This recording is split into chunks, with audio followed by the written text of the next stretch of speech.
अरे आशू ऐक ना. हा बोल. इतके दिवस तुझंच ऐकत आलोय ना. अरे मला माझी चुकी कळते रे आशू. मी तुझ्या सोबत रिलेशन मध्ये असताना दुसऱ्या सोबत रिलेशन ठेवलं, पण ते माझं प्रेम नव्हतं, फक्त अट्रॅक्शन होतं रे आशू. प्लीज मला माफ कर ना. अरे पण मी तर तुझ्यावर प्रेम केलं ना, आणि तुला आत्ता नाही कळणार. जेव्हा तू कुणावर प्रेम करशील ना तेव्हा तुला कळेल. अरे आशू माझं तुझ्यावरच प्रेम आहे रे. तुला एक बोलू का? जर का तुझं माझ्यावर प्रेम असतं ना, तुला त्याच्यावरती प्रेम झालंच नसतं ग. अरे हा माझं चुकलं, पण मला तुला गमवायचं नाहीये रे. मला माफ कर. ते आता होऊ शकत नाही. मी माझ्या मनातून तुला कधीच काढून टाकले. अरे ऐक ना रे आशू, आपण आपल्या प्रेमाची परत नव्याने सुरुवात करू ना.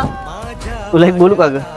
हे बघ, एक वेळेस मोबाईल मध्ये सेव्ह केलेला नंबर डिलीट जरी केला ना तर तो परत सेव्ह केला जातो. आणि एकदा का व्यक्ती मनात उतरला ना, परत त्याला मनात नाही ठेवता. माफ कर मला. भया नहीं